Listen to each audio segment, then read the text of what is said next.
विद्या प्रेमियों, सुधी श्रोताओं, संप्रति हम सब ऋग्वेद के प्रथम मंडल के 64वें सूक्त के 11वें मंत्र की व्याख्या में प्रवेश करने जा रहे हैं।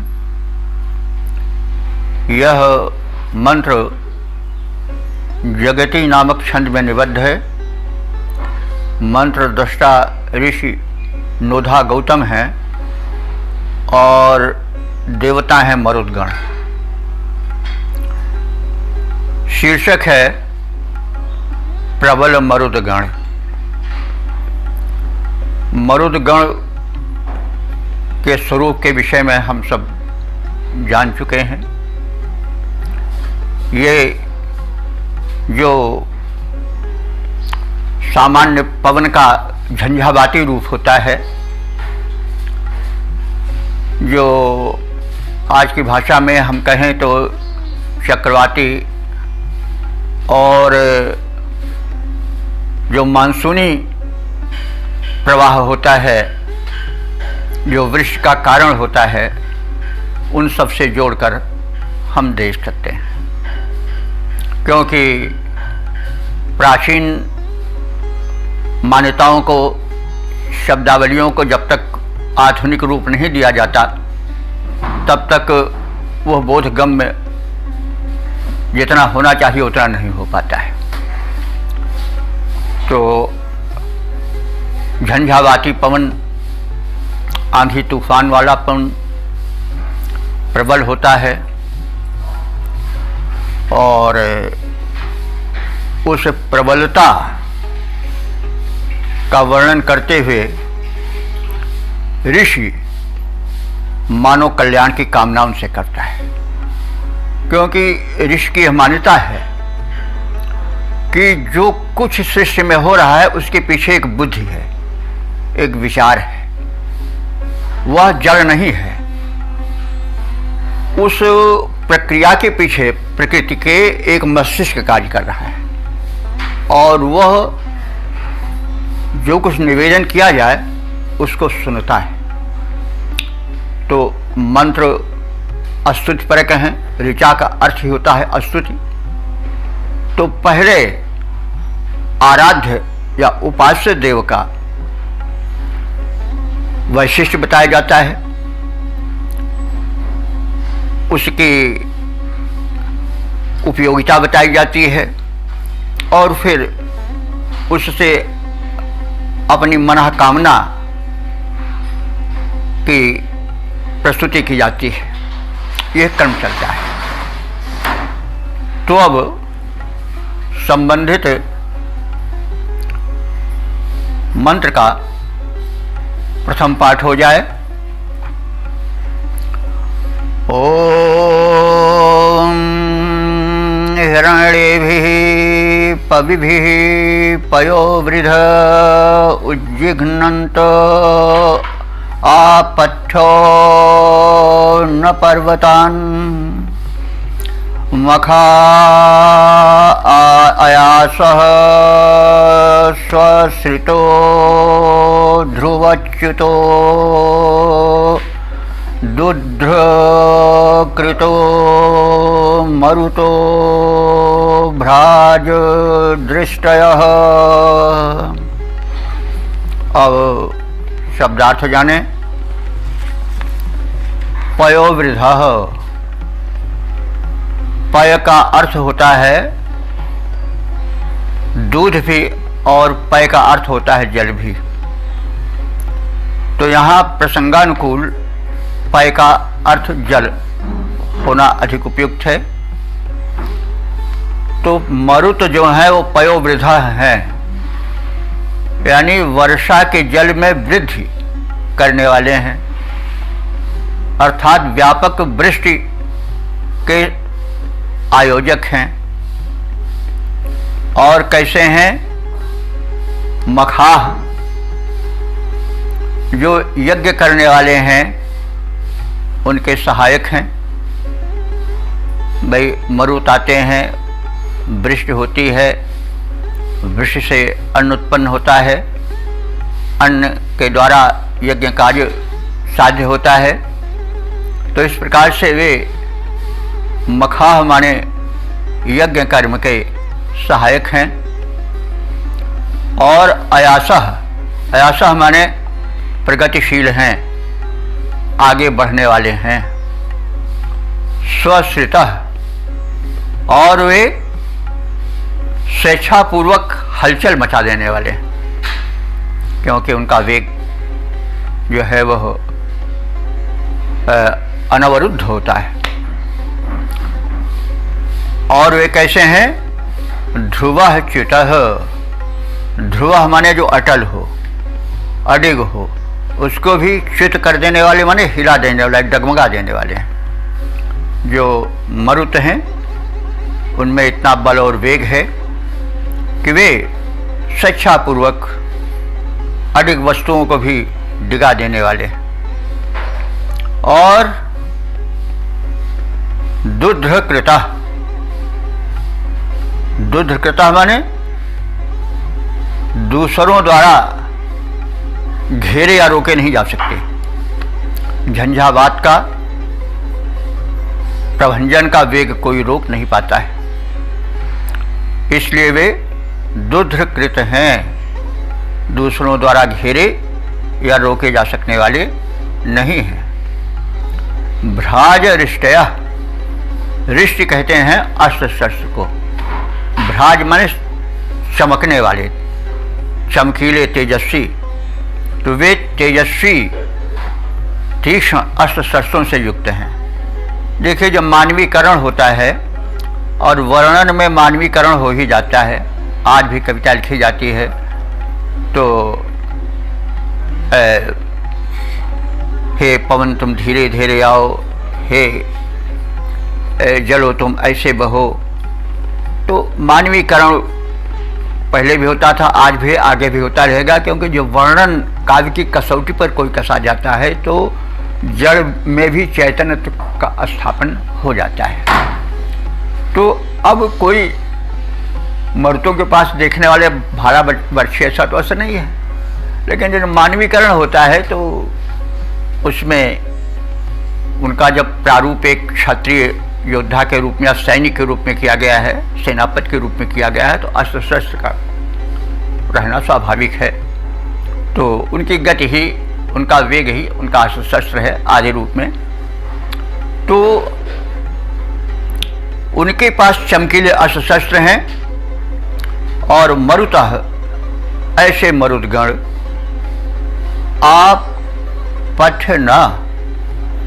आपथ्य माने जो पथिक हैं, न माने समान, जैसे पथिक हैं, रास्ता चल रहे हैं और वे जैसे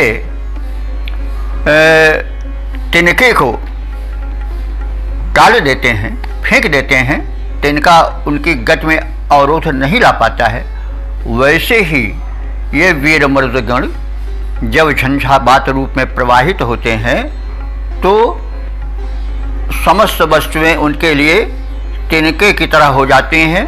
जैसे कोई पथिक चल रहा हो तो चाहे कि तिनका उसको रोक ले तो रोक नहीं सकता है, वैसे मर्दों की गति अबाध है। जब वो प्रवाहित होते हैं तो सामने आने वाली वस्तु तिनके के तुल्य हो जाती है, उनका पथावरोध नहीं कर पाती है।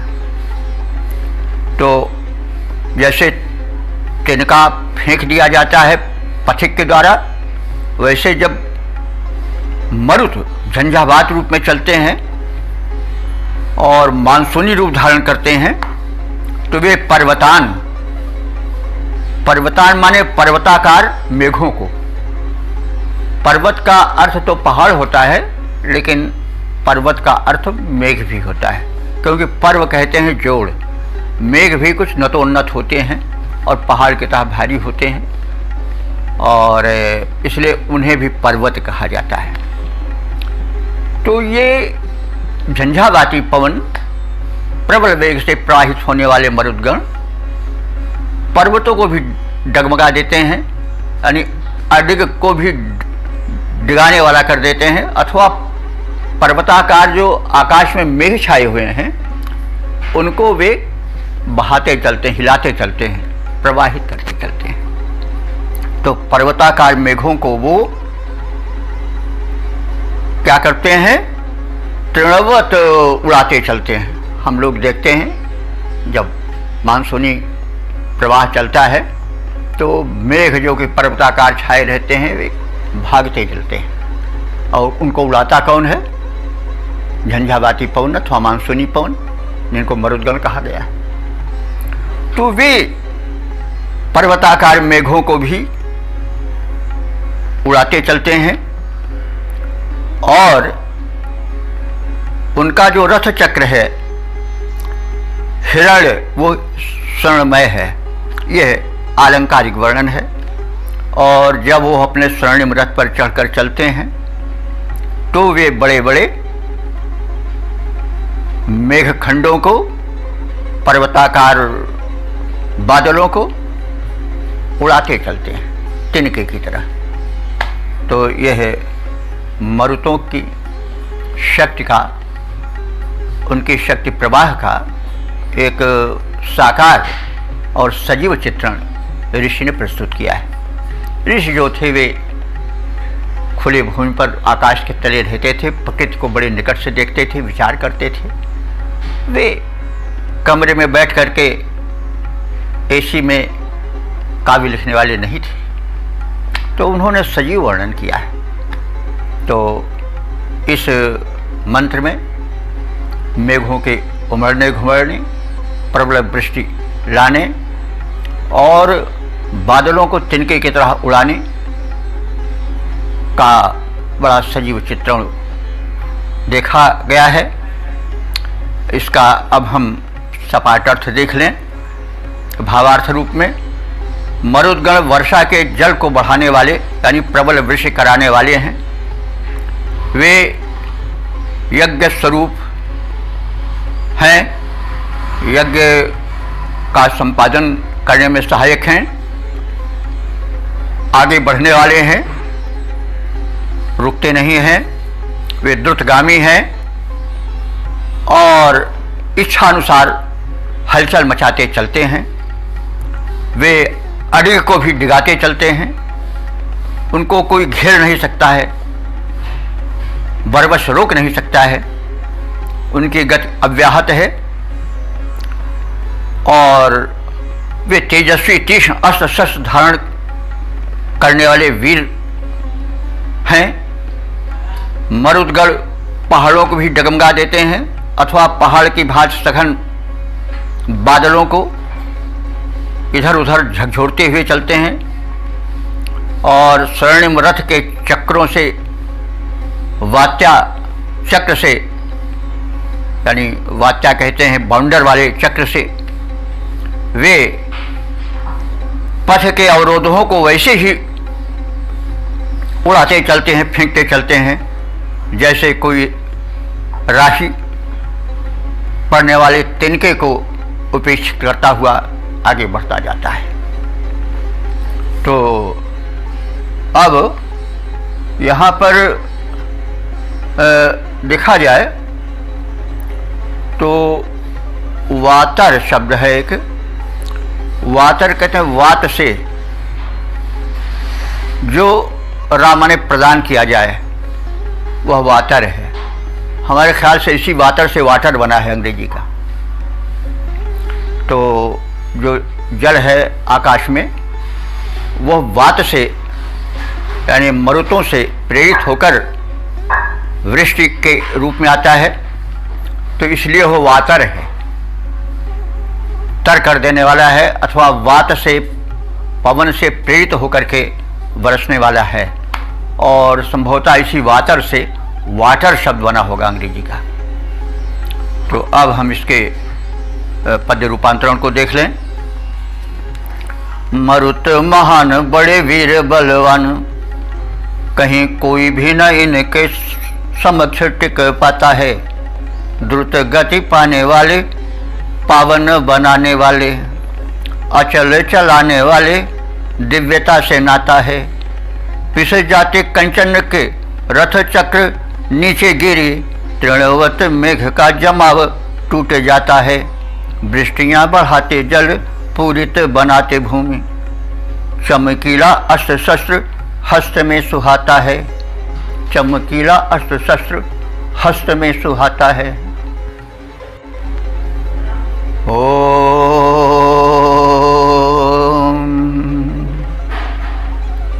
वेद प्रेमियों, सुधी श्रोताओं, संप्रति हम सब ऋग्वेद के प्रथम मंडल के 64वें सूक्त के 12वें मंत्र की व्याख्या में प्रवेश करने जा रहे हैं। यह मंत्र जगती नामक छंद में निबद्ध है। मंत्र दृष्टा ऋषिनोधा गौतम हैं और देवता हैं मरुदगण। शीर्षक है ऐश्वर्य हेतु मरुदगणों की उपासना की सम्मति सलाह। तो ऋषि यह सम्मति देता है कि आप उपासना करो मरुदगणों की और उनसे ऐश्वर्य प्राप्त करो। अब संबंधित मंत्र का पाठ हो जाए।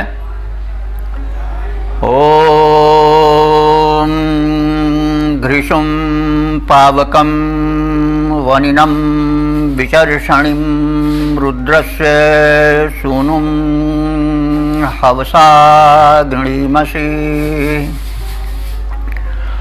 रजस्तुरं तवसं मारुतं गृणमृजीषणं वृषणं षष्चतश्रिये। शब्दार्थ जाने। हम निम्न वैशिष्ट्यों से युक्त मरुदगणों की उपासना करें। मरुदगण कैसे हैं? घृशुम है। घृशुम माने रिप को रगड़ देने वाले, घर्षण कर देने वाले, यानी रिप विध्वंसक हैं और रण निपुण हैं। और कैसे हैं? पावकम, पावक। पावक का अर्थ होता है पवित्र करना। वैसे प्रचलित अर्थ तो आग का होता है, लेकिन हर शब्द के पीछे कोई न कोई अर्थ होता है। तो ज़्यादातर अग्नि के द्वारा पवित्र किया जाता है, शोधन किया जाता है, पात्र का अथवा अन्न का उसको पवित्र बनाया जाता है। जो चीज़ ठंडी हो जाती है उसको आग की गर्मी दे करके ताज़ा बनाया जाता है, ताजगी लाई जाती है उसमें। तो इसलिए अग्नि से और भी हवन आदि करके भी पवित्रता लाई जाती है। इसलिए पावक शब्द प्रचलित हो गया है अग्नि के लिए, लेकिन पावक वो प्रत्येक वस्तु है जो पवित्र करे। तो यहाँ पर पावक जो है वो विशेषण बनकर आया है मरुदगणों के लिए। तो मरुदगण कैसे हैं? पावक हैं, पवित्र बना देने वाले हैं। और कैसे हैं? वनिनम, वनों में विचरण करने वाले हैं। तो वनों में विचरण करना कठिन होता है, साहस का प्रतीक है, जिसमें कि बड़े बड़े हिंसक सिंह आदि पशु रहते हैं, लेकिन वे वनिनम है, वन में विचरणशील हैं। तो यह वैशिष्ट्य उनके निर्भयता का द्योतक है। वे सघन वनों में भी विचरण करते हैं। जब झंझावात चलता है तो सब उसके आगे झुक जाते हैं। तो वे वनिनम हैं, वनों में घूमने वाले हैं, विचरण करने वाले हैं वेगपूर्वक। और वनिनम का अर्थ हो सकता है जलदाता भी, क्योंकि वन का अर्थ जल भी होता है। तो वनज कहा गया है, कमल को भी कहा जाता है, क्योंकि वने जने जले उत्पत्ति, इसलिए उसको वनज कहा जाता है। तुलसीदास जी ने वन का बड़ा प्रयोग किया है। आप कवितावली में देखें कि पाहन ते बनवाहन काठ को कोमल है, जल खाई रहा है। राम जी से केवट ने क्या कहा कि हमारी नैया प्रभु जी बड़ी कोमल है। वन वाहन, वन माने जल पर चलने वाली है, यानी जल में रहेगी, वो हमेशा कोमल बनी रहेगी। तो आपके चरण की जब धूल पड़ेगी तो जब पत्थर गायब हो गया, उसका अस्तित्व तो मिट गया। अहल्या का प्रसंग में प्रेम पूर्वक कहा केवल, लेकिन बात यहाँ शब्द की है तो वहाँ पर वन शब्द आया है। तो पाहन ते वन वाहन काठ को, कोमल है जल खाई रहा है। तो वन वाहन माने, वन माने जल के ऊपर, वाहन माने तैरने वाली हमारी नाव है। तो वन का अर्थ जल भी होता है। तो वनिनम का अर्थ हम कह सकते हैं कि जल को बरसाने वाले। तो मरुतों के संयोग से जल वर्षण होता है, यह बार बार कहा जा चुका है। तो ये जो मरुदगण हैं वो भयंकर कानन में विचरण करने वाले हैं, वन में विचरण करने वाले हैं निर्भय होकर के, और वन माने जल के भी वर्षण करने कराने वाले हैं। और कैसे हैं? विचर्षणिम, विचर्षण कहते हैं सर्वद्रष्टा को, सब कुछ देखने वाले हैं, इनसे कोई चीज़ छिपी नहीं है। और ये कैसे हैं? रुद्रस्य सूनुम, रुद्र के पुत्र हैं, इनको रुद्रिया भी कहा जाता है। पहले हमने भूमिका में बताया था कि मरुतों को रुद्र का पुत्र कहा जाता है, तो इसलिए उनको रुद्रिय भी कहा जाता है। तो ये रुद्र से माने रुद्र के सूनु माने पुत्र हैं, ये रुद्र के पुत्र हैं मरुदगण। और ऐसे मरुदगणों को हवसा गृणीमस, हवसा माने आवाहन द्वारा अथवा हव्य द्वारा, गृणीमस माने स्तोत्र सुनाओ, प्रार्थना सुनाओ। ऐसे मरुदगणों को जिनकी की पूर्वोक्त विशिष्टता बताई गई है, उन्हें प्रसन्न करने के लिए आवाहन से, आवाहन संबंधी स्तोत्रों से, मंत्रों से उनका स्वागत करो, अथवा हव्यदान द्वारा उनका। श्रेय माने होता ऐश्वर्य, लक्ष्मी, और लक्ष्मी की, धन संपत्ति की प्राप्ति के लिए भी जो है वह मरुतों की उपासना करो। ये मरुत रजस्तुरम, रज माने धूल को उड़ा देने वाले हैं, उड़ाते हैं, अथवा रजो गुण को समाप्त करते हैं, ऐसा भी कहा जा सकता है। अथवा रज माने कहते हैं अंतरिक्ष को भी। तो तुरम माने त्वरा से, अंतरिक्ष में बड़े वेग से बहते हैं, ऐसा भी अर्थ हो सकता है। तवसम, तव शब्द ताव उसी से बना है। तवसम माने बड़े बलशाली हैं, बलिष्ठ हैं। और विश्रम, विश्रम माने वर्षक हैं, विश्रम वर्षक हैं, क्योंकि मरुतों के कारण, मानसूनी पावन के कारण वर्षा होती है। अथवा वृषण कहते हैं बलवान को भी, ये बलवान हैं, दोनों अर्थ इससे निकल सकता है वृषण से, बलवान और वर्षा करने वाला। ऋजिषणम, ये सोमपाई हैं, सोमपान करने वाले हैं। और ऐसे मरुत, मारुतगणम, मरुदगणों को शश्यत माने आप अपनी आराधना द्वारा प्राप्त करो। तो अब इसका हम सपाट अर्थ देख लें। मरुदगण रिप विध्वंसक हैं, रण में निपुण हैं, पवित्र बना देने वाले हैं, वनों में विचरण करने वाले, अथवा वन माने जल को बरसाने वाले हैं, वर्षा जल को भूमि पर लाने वाले हैं। ये सर्वद्रष्टा हैं, विशिष्ट दृष्टि वाले हैं, ये रुद्र के पुत्र हैं। हे स्तोतागणों, हे भक्तों, उपासकों, तुम ऐसे समर्थ मरुदगणों की स्तुति करो, उन्हें प्रसन्न करो और मनोवांछित प्राप्त करो। ये मरुदगण अति वेगशाली हैं, बलवीरवान हैं, ये धूल को उड़ाने वाले अथवा रजोगुण को, जिससे कि अहंकार आदि उत्पन्न होते हैं, उनको उड़ा देने वाले हैं। ये तीव्र बुद्धि वाले हैं।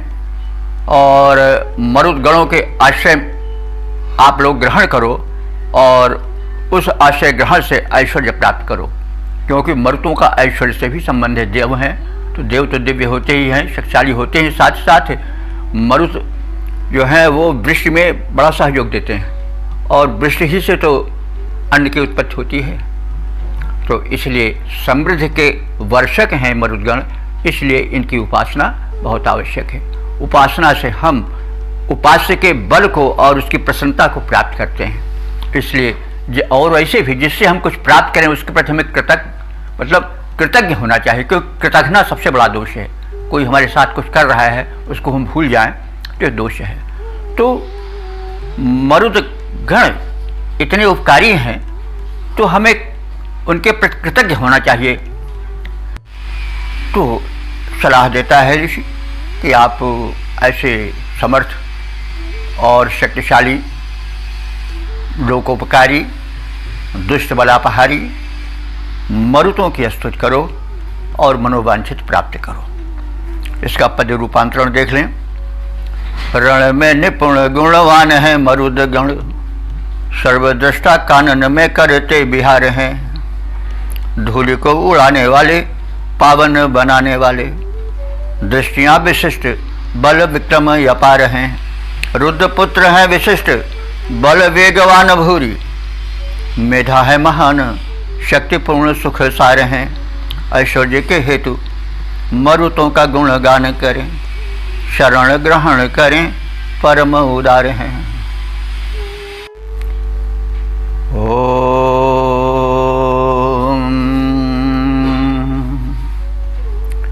वेद प्रेमियों, सुधी श्रोताओं, संप्रति हम सब ऋग्वेद के प्रथम मंडल के 64वें सूक्त के 13वें मंत्र की व्याख्या में प्रवेश करने जा रहे हैं। यह मंत्र जगती छंद में निबद्ध है। मंत्र दृष्टा ऋषि हैं नवधा गौतम और देवता हैं मरुदगण। शीर्षक है मरुतों की कृपा संपन्नता और महत्ता प्रदान करती है। अब संबंधित अर्थ को समेटे हुए मंत्र का प्रथम पाठ हो जाए। ओम प्रणो समर्थः शवसा जना अतितस्थौ वाऊति मरुतो यमावत अर्वद्भिर्वाजं भरते घनानृभिरा पृच्छयं क्रतुमाक्षेति पुष्यति। शब्दार्थ जाने। मरुतः हे मरुद्गणो, वह ऊति, वह माने तुम सबकी, ऊति माने संरक्षण शक्ति, ऊति संरक्षण शक्ति, तो वह ऊति तुम्हारी संरक्षण शक्ति। यह यम वै आवत, यम माने जिसको, आवत माने रक्षा करती है, यानी तुम्हारी संरक्षण शक्ति जिस पात्र की, जिस उपासक की रक्षा करती है, स मर्तः, वह मर्त्य माने मनुष्य, शवसा, शवसा माने बल द्वारा या बल में। तो शव शब्द का जैसा पहले कई बार कहा जा चुका है, शव का अर्थ बल होता है और शवसा तृतीया शव का है एक वचन। तो शवसा बल द्वारा। वैदिक शब्दकोश में शव का अर्थ जो है वो मुर्दा नहीं जैसा आजकल हम लोग जानते हैं, शव का अर्थ बल में प्रायः प्रयुक्त हुआ है। तो जनान अति न, जब तुम्हारा बल प्राप्त हो जाता है तो वह जन, वह उपासक, अति माने अन्य लोगों की अपेक्षा श्रेष्ठ हो जाता है, अत्यंत महान हो जाता है।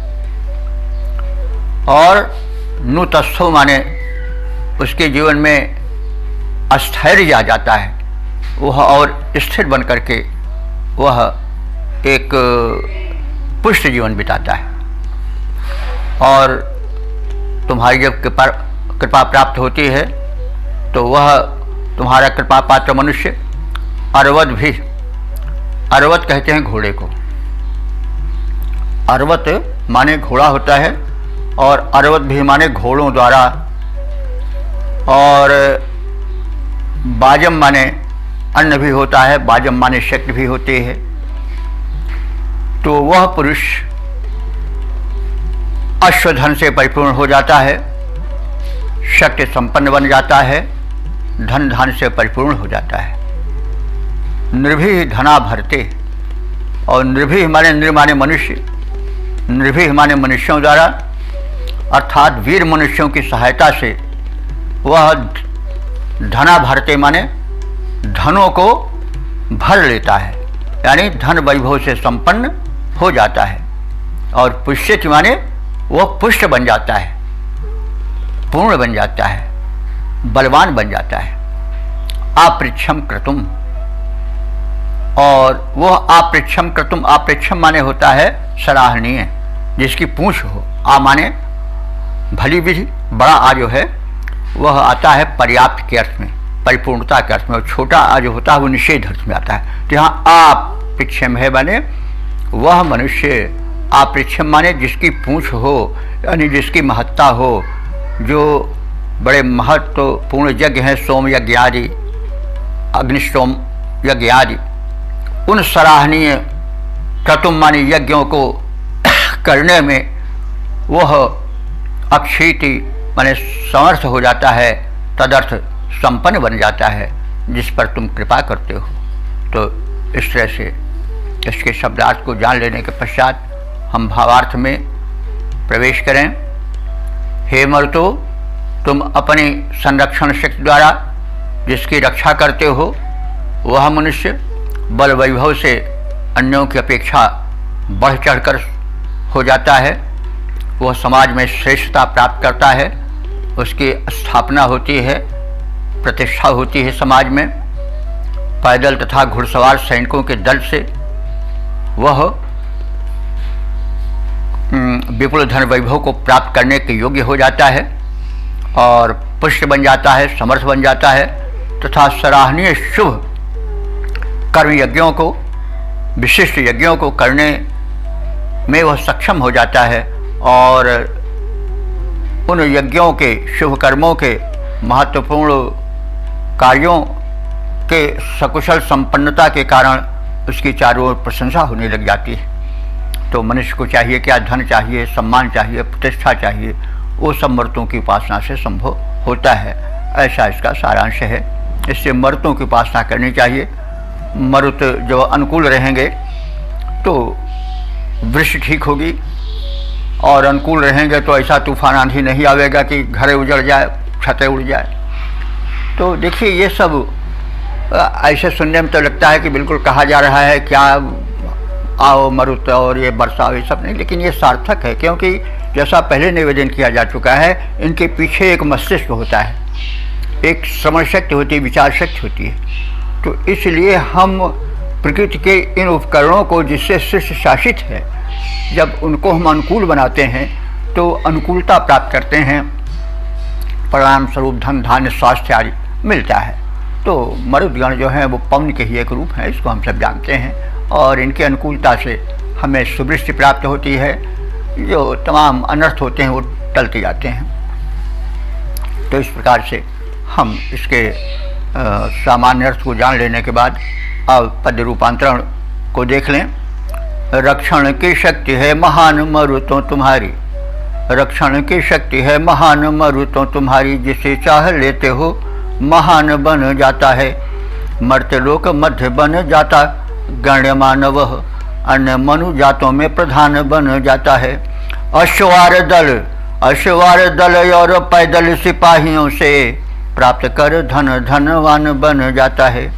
उसकी प्रतिष्ठा होती अचल समाज मध्य, शुभ कर्म कर गण्यमान बन जाता है, शुभ कर्म कर गण्यमान बन जाता है। ओम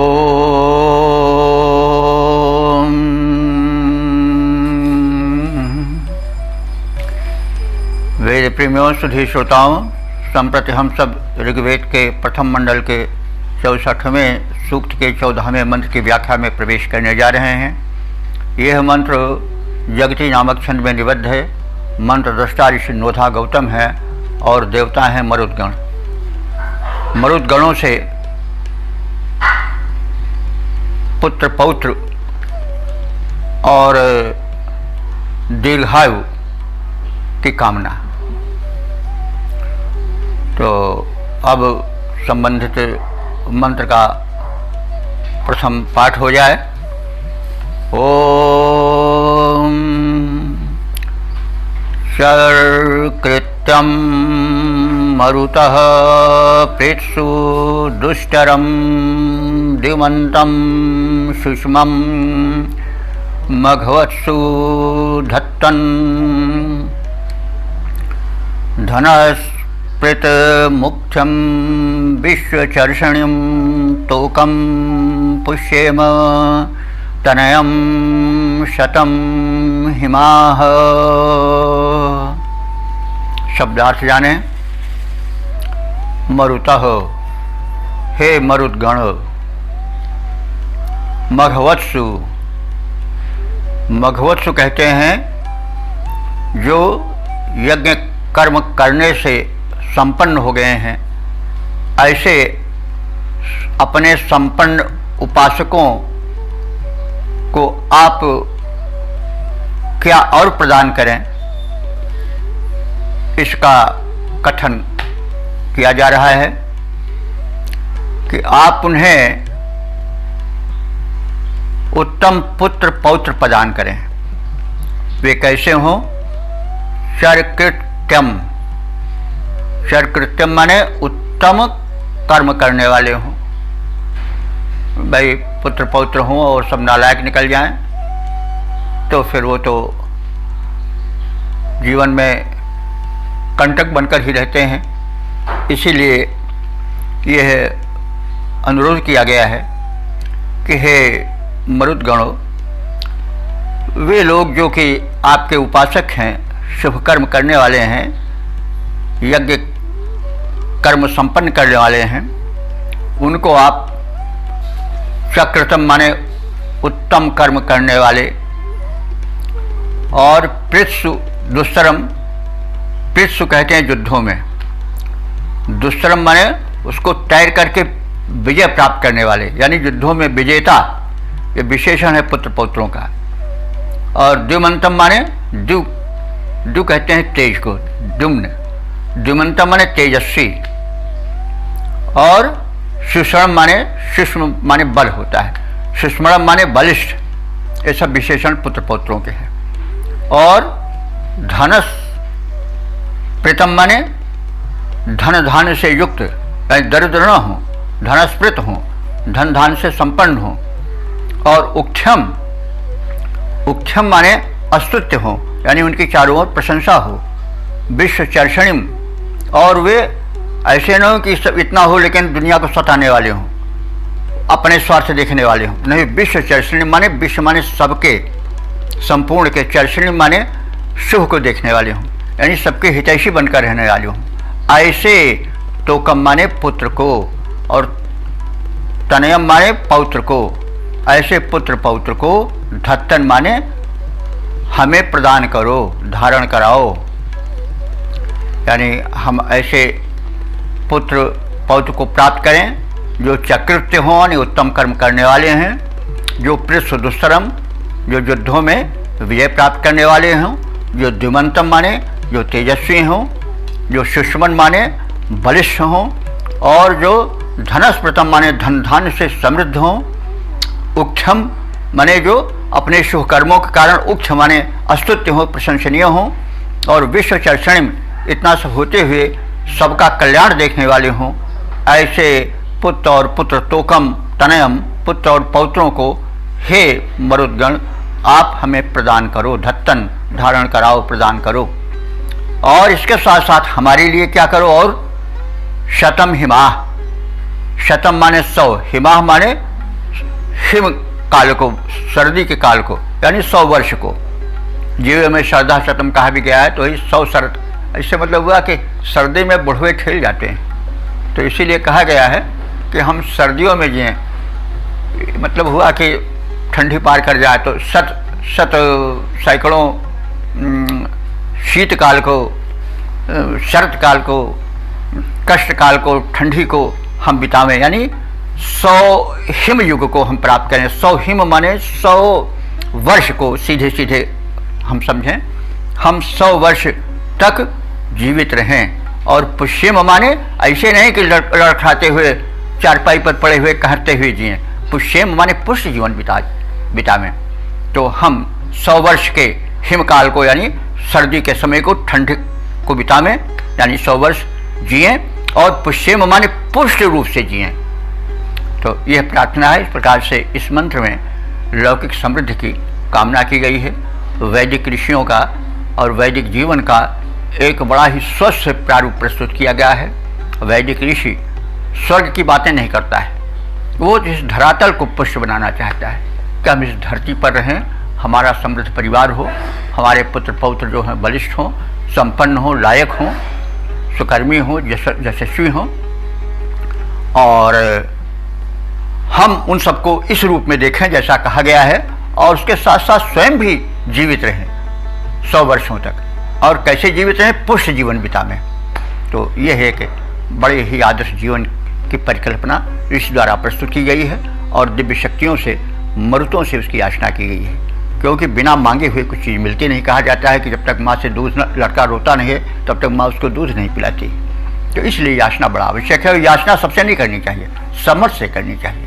तो ऋषि इसलिए समर्थ मर्द गणों से प्रार्थना करता है संपन्न पुत्र पौत्रों की, समृद्धि सुबुद्ध युक्त पुत्र पौत्रों की, और स्वयं के लिए शतायु होने की और पुष्ट जीवन की कामना करता है। वही जीव में श्रद्धा शतम, शृणुय में श्रद्धा शतम, पश्य में श्रद्धा शतम, दीना श्याम श्रद्धा शतम आदि की भावना इसमें पूर्ण रूप से परिपुष्ट हुई है। इसको हम सपाट रूप में, भावार्थ रूप में जान लें।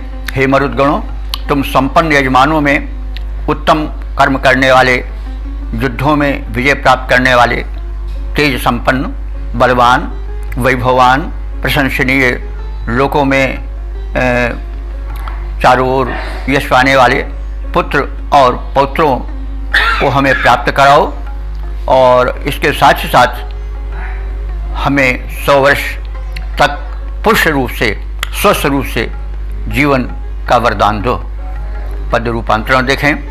मरुदगणों महान, मरुदगणों महान हम यजमान सब, मरुदगणों महान हम यजमान सब, भगवान तुम्हें निज विनती सुनाते हैं। शुभ कर्मशील पुत्र पौत्र दोषशील हमें, शुभ कर्मशील पुत्र पौत्र दोषशील, जो कि परम जुझारू जय युद्ध मध्य पाते हैं। तेज से विभूषित हों, धन धान्य पोषित हों, लोक उपकारी निज जीवन बिताते हैं। 100 वर्ष की आयु पाएं ऐसे पुत्र पौत्र संग, जिनकी की कीर्ति कमनीय सभी गाते हैं, जिनकी की कीर्ति कमनीय सभी गाते हैं।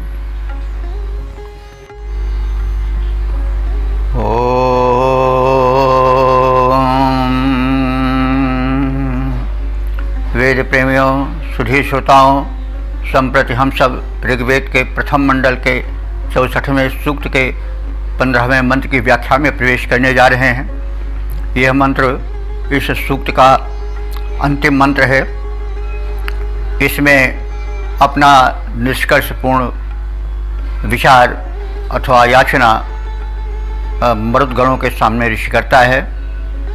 और इस मंत्र के दृष्टा ऋषि हैं नोधा गौतम। छंद है जगत, छंद इसका है जिसको हम कहते हैं त्रिष्टुप। इस मंत्र का छंद त्रिष्टुप है और देवता है मरुदगण। शीर्षक है मरुदगणों से उत्कर्ष प्रदायक धन की चाह। अब संबंधित मंत्र का पाठ हो जाए। ओम नो स्थिरं मरुतो वीरवंत मृतिशां, रयिमस्मासु धत्त सहस्रं शतिनं शूशुवांसं प्रातर्मक्षु धिया वसुर्जगम्यात्। शब्दार्थ जाने। मरुतः, हे मरुदगणों, अस्मासु मने हम सब में, स्थिरम माने टिकाऊ, और वीरवंतम माने वीरों से युक्त। ऋषि शाहम माने शत्रुओं को पराभव देने वाले। शतिनम सहस्रणम, शतिनम माने सैकड़ों और सहस्रणम माने हजारों तरह के। शशुवांसम माने विकासशील प्रगति प्रदायक। रईम, रईम माने रय यानी धन को। धत्तन माने प्रदान करो। नु माने निश्चय रूप से, नु धत्त माने निश्चय रूप से प्रदान करो। तो मरुतों से प्रार्थना की जा रही है कि आप हमें रईम नु धत्त इस प्रकार के धन को अवश्य ही प्रदान करो। उसके ही सारे विशेषण हैं। क्या? वो धन कैसा हो? स्थिरम, जो टिकाऊ हो। ये नहीं कि आ जाए कल चला जाए, कुछ ऐसा नहीं, टेम्पररी नहीं, अस्थायी टिकाऊ धन दो।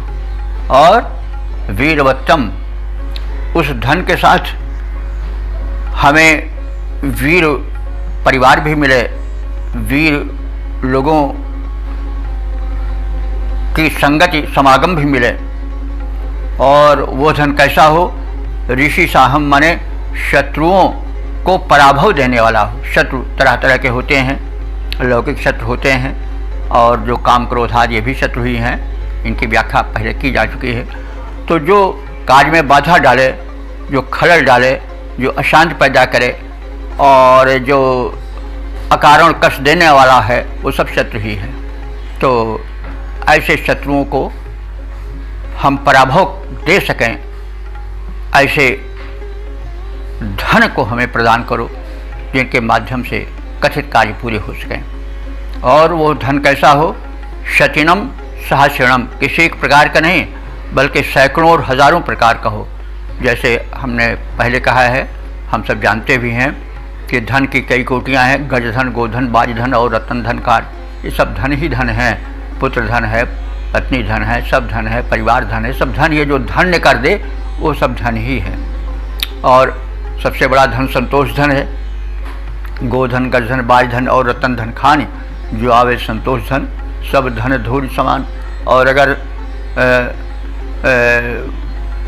संतोष धन न आया तो सब धन बेकार है। तो इसलिए संतोष भी धन है। संतोष की हमें परिभाषा अपने ढंग से करनी नहीं चाहिए, बल्कि संतोष का मतलब हुआ कि हम पुरुषार्थ करें और पुरुषार्थ करने के बाद जो हमें प्राप्त हो जाए उसे हम सैकड़ों हजारों के बराबर माने।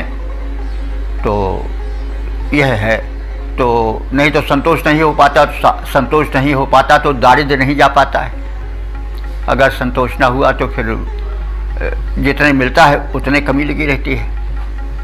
तो इसलिए इस अर्थ में संतोष भी धन ही है। तो कहने का मतलब जितनी धन की कोटियां हैं जो हमको धन्य कर देती हैं, संतुष्ट कर देती हैं, वो सब धन ही है। इसीलिए यहाँ पर ऋषि ने जो है वो कहा है कि हमें सैकड़ों और सहस्रों प्रकार के धन दो। और इस प्रकार से हमें वो धन दो जो शुशुवांसम हो, जो हमको प्रगति प्रदान करे। ये नहीं कि धन मिल जाए और हम उसको जमा खोर बने दबाए पड़े रह जाएं। नहीं, उसके ज़रिए प्रगति हमारी हो और हम उसके ज़रिए विकसित हों, हर तरह से विकसित हों, धन्य बने। ऐसा धन हमको दो जिसकी विशेषता, जिसके विशेषण अभी कहे गए हैं। तो और इस प्रकार के धन से हम धन्य बने। और इसके पश्चात आपसे अनुरोध है कि आप हमारे प्रातः हमारे प्रभात कालीन यज्ञ में जो समन होता है, जो आमंत्रित देवताओं के उपहार में प्रस्तुत किया जाता है, उस प्रातःकालीन यज्ञ के समन में उसके स्वागत को ग्रहण करने में, यज्ञ भाग को ग्रहण करने में, हे मरुतो तुम आओ, तुम धिया वसु, तुम बुद्ध द्वारा धन संपादन करने वाले हो। यहाँ देखिए, बुद्ध द्वारा धन संपादन करने के विशेषण का अर्थ हुआ कि धन और बुद्धि का संयोग रहे। अगर बुद्धि सुबुद्धि नहीं रहेगी तो धन बहुत मिल जाए तो भी वो उड़ने में जाने में देर नहीं लगती। इसीलिए धिया वसु कहा गया कि हे मर्दों, तुम्हारी बुद्धि तुम्हारा धन है, यानी तुम बुद्धिमत्ता पूर्वक धन अर्जन करते हो, धन का उपयोग करते हो, और उसके जरिए हम भी वही शिक्षा ग्रहण करें, हम अपनी बुद्धि बल से धन प्राप्त करें और बुद्धि बल से सुबुद्धिपूर्वक उसका उपयोग करें। तो हे मर्दों, तुम धिया वसु हो, बुद्धि द्वारा धन प्राप्त करने वाले हो, और हमें भी वैसे ही प्रेरणा दो। और इस प्रकार से हमारी कामना को पूरी करते हुए आप मक्षु माने होता है शीघ्र ही, यज्ञम्यात् माने आ जाओ। कहाँ आ जाओ? हमारे प्रातःकालीन सवन में, यज्ञ में। तो इस प्रकार से सहस्रों कोटियों के धन्य बना देने वाले धन की कामना ऋषि करता है, उपासक करते हैं, और मरुतों से अंत में अपने शुभ कर्म यज्ञ में आने हेतु प्रार्थना करते हैं। इस अर्थ को व्यापक बनाने वाले भावार्थ को भी हम देख लें। हे मरुतो, हमें अस्थाई वीरोचित शत्रुओं को पराभव देने वाले सैकड़ों और हजारों प्रकार के धन दो, और उस धन से हम प्रगति करते जाएं, और वो धन टिकाऊ धन हो, और इस प्रकार से कृपा करके हमें धन्य बना देने वाले धन से संपन्न करो। और इसके साथ आपसे निवेदन है कि हम जो अपना शुभ कर्म यज्ञ कर रहे हैं, जो प्रातःकाल हम संपन्न कर रहे हैं, उसमें आप पधारो और शीघ्र ही पधारो। आपका धन आपकी बुद्धि है, अपनी बुद्धि से आप समृद्ध बने हो, बलशाली बने हो, महत्ता पाए हो, हमें भी वैसा ही करो। हम भी अपने बुद्धि बल से समर्थ बने और संसार में कीर्ति पाएँ, यश पाएँ, धन पाएँ और धन्य बने। तो धन की बड़ी महत्ता है और धन शुभ होना चाहिए। और इसके लिए एक संस्कृत में श्लोक है कि विद्या ददाति विनयम, विनयात् याति पात्रताम, पात्रत्वात् धर्माप्नोति, धनात् धर्मः ततो सुखम। तो धन से ही धर्म होता है, और जब धर्म होता है तब सुख होता है। तो इसलिए धन जो है सुख का मूल है। धनात् धर्मस् ततो सुखम। और इसके लिए विद्या ददाति विनयम, विद्या हमें नम्रता देती है, और उस नम्रता से हमें पात्रता आती है। पात्रता माने वो योग्यता आती है कि हम धन पा सकें। तो विद्या ददाति विनयम, विनयाद् याति पात्रताम, पात्रत्वात् धर्माप्नोति। और जब मनुष्य पात्र बन जाता है, सुपात्र हो जाता है, धन पाने के योग्य हो जाता है, तो फिर वो धन प्राप्त करता है। बिना पात्रता के धन नहीं मिलता है। तो पात्रत्वात् धर्माप्नोति, और धनात् धर्मः, और धन मिलता है तभी धर्म भी हो पाता है, और जब धर्म होता है तभी सुख मिलता है। तो इस तरह से हमें यह श्लोक भी याद रखना चाहिए। तो इस प्रकार से ऋषि ने अपनी व्यवहारिक कामना को प्रकट किया, धन की याचना की, और धन के साथ साथ सुबुद्धि की याचना की, और फिर धन के उपयोग की बुद्धि मिले, सद्बुद्धि मिले, इसकी याचना की। तो इस प्रकार से हम शब्दार्थ और भावार्थ को जान लेने के पश्चात अब इसके पद रूपांतरण पर दृष्टि डालें। वीर मरुतो पधारो यज्ञ में हमारे प्रातः, वीर मरुतो पधारो यज्ञ में हमारे प्रातः, शीघ्र ही हमारा यज्ञ सफल बनाना है। धन धर्म का है मूल, अस्तु वीर उपभोग्य, सैकड़ों सहस्रों धन हमको दिलाना है। जिसके के द्वारा हो हमारा वीरता विकास, जिसके के द्वारा हो हमारा वीरता विकास, शत्रु का विनाश खास ध्यान यह लाना है। धन हो टिकाऊ भरा सदा हो खजाना रहे, बुद्धि धन मेरा देव तुमको बढ़ाना है, बुद्धि धन मेरा देव तुमको बढ़ाना है। इस प्रकार से यह 15 मंत्रों वाला सूक्त अपने समापन को प्राप्त हुआ। अब इस सूक्त का हम संक्षिप्त सार जान लें। इस सूक्त में यानी प्रथम मंडल के 64वें सूक्त में कुल 15 मंत्र हैं और सब मिलाकर के अब तक जो मंत्र व्याख्यायित हो चुके हैं उनकी संख्या 745 है। और इस सूक्त का यानी 64वें सूक्त में जो 15 मंत्र हैं उनमें प्रारंभ के 14 मंत्र तो जगती छंद में निबद्ध हैं और जो 15वां यानी अंतिम मंत्र है वो त्रिशृप छंद में निबद्ध है। मंत्र दृष्टा ऋषि नोधा गौतम है। तो नोधा तो ऋषि का मूल नाम है और वो गौतम गोत्री है, इसलिए गौतम उसके साथ पदवी लगी हुई है। तो जो है वो मंत्र दृष्टा ऋषि नोधा गौतम है और देवता जो हैं मरुदगण हैं। तो मरुदगण के विषय में हम जान चुके हैं। यावत दृश्यमान जगत है उस प्रत्येक जो अंग है इस जगत का वो किसी न किसी शक्ति से नियंत्रित है, नियोजित है, संचालित है। वायु का जो प्रभंजन या तूफानी रूप है, चक्रवाती रूप है, वही मरुदगण है। ये 7 संख्यक मिला करके 49 की संख्या में बताए गए हैं और पवन का प्रभंजन आंधी तूफान वाले रूप को मरुदगण कहा गया है, जैसा हम पहले कह चुके हैं। ऋषि मेधा ने अनुभव किया कि सृष्टि में एक व्यवस्था है, एकता है और उस एकता में अनेकता और अनेकता में एकता है, वैविध्य है, बिना कारण के कार्य नहीं होता है। उस विविधताओं में उसके पीछे जो क्रिया शक्ति है वो क्रिया शक्ति देव है और वह जो है वह एक जीवित और एक सचेतन शक्ति है, देव शक्ति।